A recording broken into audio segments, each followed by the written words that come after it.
Hey guys, welcome back to our series of two-part interviews with global business leaders on the Chamber Guy. The Austrian Business Council Dubai and Northern Emirates was established in 2008 with an aim to support companies from Austria that are keen to establish their presence with market access and investments in the UAE. It also has an active interest in facilitating and strengthening business opportunities between Austria and the UAE. What are the challenges faced by Austrian businesses as they move into the UAE, especially during this period in the face of geopolitical tensions and global uncertainties? How is the Austrian Business Council able to assist them in finding their footing amidst talk of an impending global recession? To tell us more, we have with us Mr. Werner Baumgartner, the chairman of the Austrian Business Council Dubai and the Northern Emirates. Mr. Baumgartner, thank you for joining us. Thank you much, Francis. It's an honor to be on your show. Thank you. Before we jump into the topic at hand, give us a little bit of background information about yourself. I believe you have over 20 years of experience developing businesses, marketing, and conducting sales activities across Europe, Middle East, Australasia, and Latin America. That is a very, very impressive record, I must say. Thank you very much. Yeah, look, I came to Dubai it's exactly 26 years ago. I was sent here by an Austrian company initially. The company is Swarovski. It might be known. It's the giant of crystals. So I was sent here to build up the Swarovski business.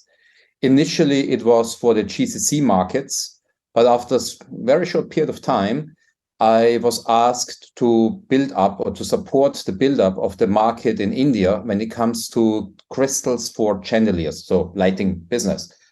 And I really enjoyed doing that. For a certain period of time, basically once a week, flew to India, night flight India, working during the day, night flight back to Dubai. Was a quite intense period of time. And then we started also to get into project business. So Swarovski project business really means hotels, palaces, mosques, like, for example, the Grand Mosque in Abu Dhabi is one of the signature projects that Swarovski had.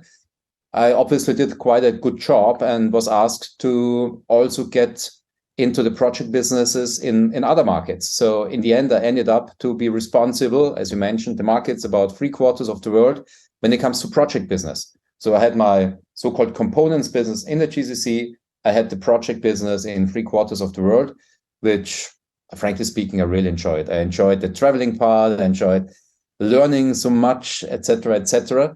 But there was a certain period of time when I was asked by my little son, whether I would be home for Christmas. And I thought to myself, why should I not be home for Christmas? But then, a thinking process started. And one thing led to the other, a lot of thinking. What are the aims that I have for my life? What do I want to do in the future? And 10 years ago, as I decided to step out of the corporate world. So I left Swarovski and have now my own business or two businesses, which in the end are nothing else than, I do business development for healthcare, for interiors, for fashion. So some things which have been related to what I did in Swarovski. And then over time, especially healthcare came in, because healthcare is the big thing here in the United Arab Emirates and in the GCC. So that's my background. And talking about the Business Council, I'm a founding member of the Business Council, so I'm part of it for the last 15 years. Perfect. Thanks for that. Now, the Austrian Business Council was established in 2008. For the past 15 years, your main focus has been on facilitating and strengthening business opportunities between Austria and the UAE. Walk us through the early years of the council. Why was it set up? And also, do the initial aim and objectives that you had initially, do they still apply today? And most importantly, what is your mission in the UAE? Right. The Business Council has been set up by a trade commissioner, Mr. Wolfgang Penzias. He was trade commissioner in Japan before he moved to the UAE. And basically, the Business Council was his brainchild. He already had a similar setup, I think they called it a business circle, in Japan, which was quite successful insofar as the Austrians living in Japan could in a certain way support the work of the trade commissioner. I think that was the initial idea why the business council has been set up. So Mr. Penzias, when he moved to Abu Dhabi, he also asked us whether there would be an interest in setting up such a business council. I was at that time in Swarovski, as I mentioned before. So he invited us to be a founding member. The initial idea was basically, I would really say, to have a platform where Austrians or representative of Austrian companies would gather once in a period of time, exchange ideas, and in a certain way support the work of the trade commissioner. But on the other hand, also give some kind of business opportunities from Austrian companies coming to the UAE to those people living here. So that was the initial idea. Now, the basics of that are still intact, because what are we? Essentially, we are a networking organization. So we are voluntarily coming together. We have a very small fee that everybody needs to pay. We do not have personnel. So we have one secretary who works part-time. So whenever there's work, she gets paid for it. So we are not a professional association as such. We are a networking association, working together, supporting each other. We have gatherings once a month where we either just come together socially, or we have speakers from industries, from topics that are of relevance to us. For example, right now, the double taxation treaty between UAE and Austria has been amended. That has certain kind of implications for sure on everybody living here. So what do we need to do? We need to inform our membership about it. Same applies to corporate tax, which is going to be introduced. Topics like artificial intelligence are covered. So it's a different kind of topics, but also social events like, for example, next week we're going to have a desert trip, because it's easier to get to know each other when you're in a social environment, and instead of being cramped together in a room for 1 hour, you spend the whole afternoon together and just talk to each other. Yep, makes sense. I understand that recently you conducted an interview with the Austrian ambassador to the UAE. During this interview, what were the takeaways with regard to his role, and what can Austria and the UAE expect from him? Mm-hmm. Look, let me maybe explain also here a little bit the way that we see ourselves and how we get into this here. When you look at official Austria, you basically have three bodies in the UAE. One is the ambassador and his team, the consulate. So they take care of any requirements of Austrians living here as a consulary function, and they represent the state in the UAE for the government of Austria. So far, so clear. Then you have the Trade Commission. They represent the Austrian companies who are member of the chamber in Austria, but they do not represent people who are living here. So, and we are then there's the Austrian Tourism Association, and their main target is to bring tourists to Austria. Right. Now, we, as being a voluntary organization, we try to have very good relationships with the ambassador, with the trade commissioner, and with everybody who is official Austria, right? So in that sense, we conducted this interview also with the ambassador, who is always automatically a member of the business council as well. Now, in that sense, we had a lot of discussions with different kind of ambassadors. And now, what is the main takeaway for me from this interview, and not only from the interview, but also the other times when I met him? He's very actively interested in promoting Austrian businesses. Not every ambassador is like that. Some ambassadors, they're more interested in promoting cultural aspects, or they're not interested at all to get too much involved. But it's very different with our new ambassador, Mr. Etienne Berthold. He simply offers all the time to help us. And that's very, very useful, I have to say. Right. Now, you also had some discussions with the Federal Chancellor of the Republic of Austria, Karl Nehammer, at a dinner during his recent visit to Abu Dhabi.